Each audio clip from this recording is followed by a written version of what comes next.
The King and Queen have wished the Princess of Wales a happy 42nd birthday as they shared an unseen picture of her from the coronation. Sharing a photo of Kate Middleton, the official royal family Instagram account wrote, "Wishing the Princess of Wales a very happy birthday today." The photo showed Kate looking at her father-in-law, King Charles, while standing with Prince Edward and Sophie, Duchess of Edinburgh.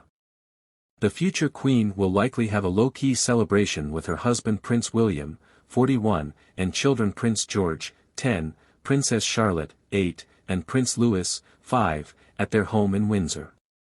Bells will ring at Westminster Abbey at 1 p.m. to mark the occasion, while other royals will also likely send messages. Royals fans have paid tribute to the Princess of Wales on her 42nd birthday. Taking to social media, hundreds of well-wishers made sure to wish Kate Middleton a happy birthday today. "Wishing HRH the Princess of Wales a very happy birthday," one fan wrote. "Happy birthday to our wonderful future Queen," wrote another. "Wishing our beautiful Princess of Wales a very happy and special birthday," comment another. "Beauty, kindness and grace personified. Happy birthday to my absolute Queen," said one. "Happy 42nd birthday to HRH the Princess of Wales," said one. "Happy birthday to our beautiful HRH Princess of Wales. You are a true beauty inside and out, I hope you have a wonderful day," wrote another.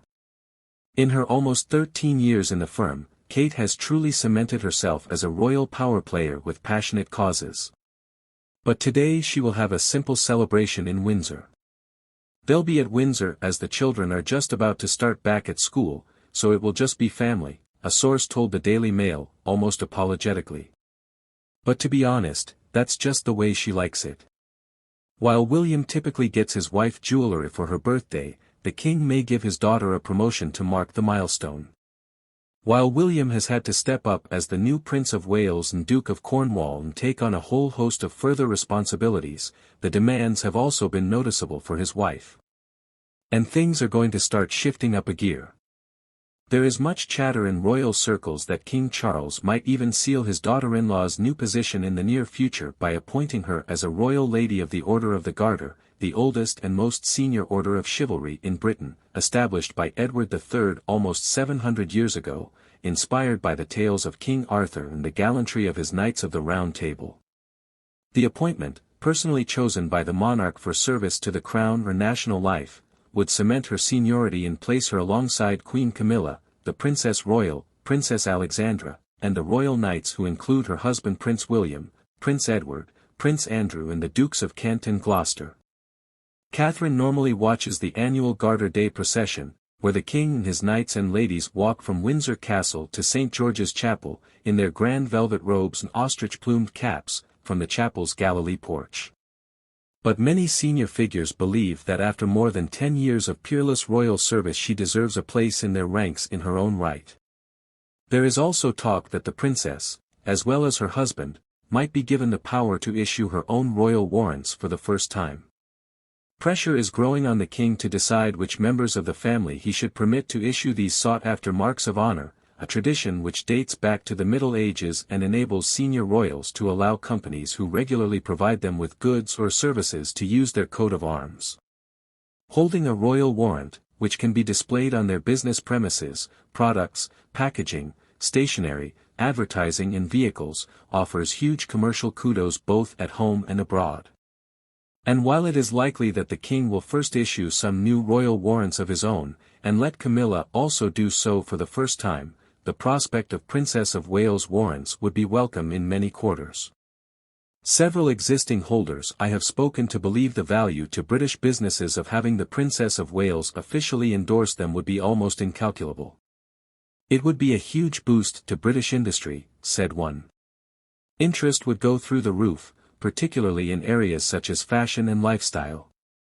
A royal source told the Mail's Rebecca English that the issue of whether the Prince and Princess of Wales would get the power to issue their own royal warrants was a grey area, and that a final decision rested with Buckingham Palace. They are aware of it. Hopefully something will happen sooner rather than later, they added. This year may also see the Princess of Wales undertake her first solo royal overseas visit for 2 years, the last being to Denmark in February 2022. While there is nothing in the diary yet, it is said to be something that the princess is actively considering, in addition to a working trip to Rome with her husband this spring, which I exclusively revealed in the Mail last month, and is long overdue. For while the Waleses are a formidable force together, traveling abroad on her own would give Catherine a chance to spread her wings and better highlight the causes she is personally passionate about. Her last official trip overseas more than a year ago was to Boston in support of her husband's Earthshot Prize Awards. Indeed, the princess's workload is something that often prompts debate, and can elicit complaints that she is not pulling her weight. The annual roundup of royal engagements published last month, unofficial, but rarely disagreed with by palace aides, calculated that she carried out just 134 engagements in the previous 12 months, approximately one every 3 days. It is without doubt a fraction of those carried out by other senior royals well into pensionable age, including the King, 516, Princess Anne, 410, and even the 79-year-old Duke of Gloucester, 190, and quietly noted to be a little on the low side. This is something that rankles those close to her, however, who stress that she and her husband have long made clear their desire to be more involved with a smaller number of charities, both in front of and behind the scenes. One tells me, what the court circular numbers don't show is the hours and hours she spends with the team designing the programs you see in public. Like her husband, she is deep in the reeds of the planning, something which isn't reflected in the number of engagements undertaken each year. It's irritating.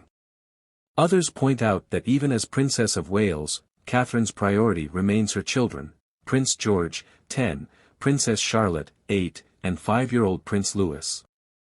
And if recent public engagements are anything to go by, she is successfully managing to raise 3 well-adjusted youngsters who are gently coming to terms with the huge public interest in them. Moving to Windsor in 2022, where the family of 5 have settled nicely in the decidedly cozy, by royal terms, 4-bedroom Adelaide cottage, definitely helped them all adjust to their new status. While the sad death of Queen Elizabeth in the autumn of that year, on the day the children started at Lambrook School, put paid to plans for them to spend more time with Gone, the move has been good for them all, says one who knows them well. There's a trampoline in the garden and the children can often be seen cycling around the Windsor estate with their parents. William and Kate share the school run and are a familiar feature, cheering on at the sidelines of their children's sports matches, even queuing for the tombola at the recent Christmas fair, and admired as a lovely little family by locals. Nevertheless, while the children are at school, Catherine has been working hard on a number of key initiatives, the fruits of which are due to be shared imminently. As always, her passion to highlight the crucial early years of childhood and how our experiences between birth and the age of 5 affect us as adults is her main priority.